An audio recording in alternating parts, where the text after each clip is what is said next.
Family of an inkosi in Nkandla fear for their safety after his recent murder. Mzomuhle Zondi is one of two KwaZulu-Natal chiefs killed in less than a week. eNCA senior reporter Dasen Thathiah spoke to the Zondi family. Two traditional leaders have been killed in the KZN district in KwaZulu-Natal in under a week. One of them was murdered in Eshowe this week, and the other was killed here in Nkandla. Inkosi Mzomuhle Zondi was coming to his home when he was ambushed by gunmen and killed here at his doorstep. I have with me now his uncle, Mr. Zondi. Firstly, my condolences to you, sir, on the passing of your nephew.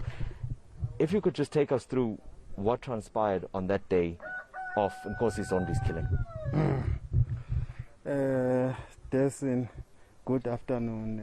Actually, I was not here because I don't stay here for a long time. I just come and go. I'm staying in Mpumalanga province, but I got a call last week on Wednesday night. It was around 8 p.m. that the acting chief or the chief of the Zondi clan or tribe has been killed, was shot right here. He was coming to his house from his grandmother's house. That's down here? Yes, down there. He was about to open his door or the door of his house, and he was killed by unknown person or people. So it's a very sad situation. How did they get onto the property, sir? We don't know, and that is one of the questions that we are asking ourselves. That because even the fence, it was not cut when we check around, so we suspect that sometimes maybe it might be people that were already here, maybe during the day up until that night of the murder. But we don't know. What we wish is that the police can do their job properly so that we find out the truth. You did say that it was very dark at that time. It was during the time of load shedding, is that correct? Yes, it is correct. It was just after 8 and the load shedding had just started when they say. Now, I think the sad news is that this is not the first Zondi that has been murdered in this fashion. If you can just give us a bit of the background relating to that other murder you were telling me about in 2013. Yes. This infighting in the family started a long time ago. They started just in 2011 after the grandfather of the recently killed chief died in 2011. So they were infighting over who should take or the drone. So but finally the family with the department were able to install the correct person that was supposed to be the chief in 2013, and that person, I think he was killed. That chief, it was a permanent chief, that one. He was killed within 6 months or 5 months from the time he was installed in the drone, sir.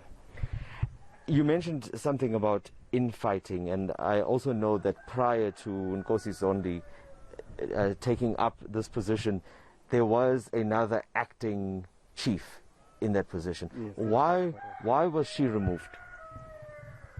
She was removed, sir, because of a number of things that were happening in the tribe that were not happening correctly. So, you are asking me a difficult situation, because as I'm talking to you now, I know that there are some people, because that person who killed the chief last week is not working alone. He's working with some other people from the family up to the council, traditional council, even the clan or the tribe as a whole. There are people that are assisting her with information, with many different things that he may need help from them.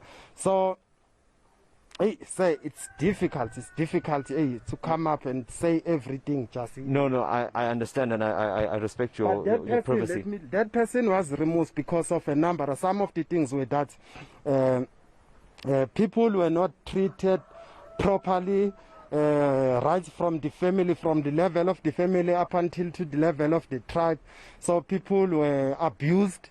There were appointments that were made irregular, such as the appointment of indunas, and that led to some of the protests in some of the areas of the tribe, and there were corruption. There was corruption. Even the culture department know some of the things, because we were able to send to them some of the things that are evidence of that things were not managed properly in the traditional council. There was a corruption, a lot of money taken from people properly, using fake slip, not slip that were supposed to be used, that are from the Department of Culture, and so on, sir.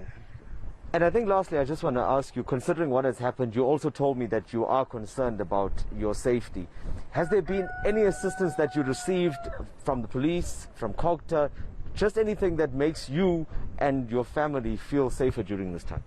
Hey, so we are not safe. We are not safe as I'm talking to you, because even before, when the chief that was killed last week, when that chief was installed, or when the department came to announce his installation or ascending the throne, so there were some threats that were made on that day that were targeted to some of the family members that were at the forefront of removing that previous acting chief.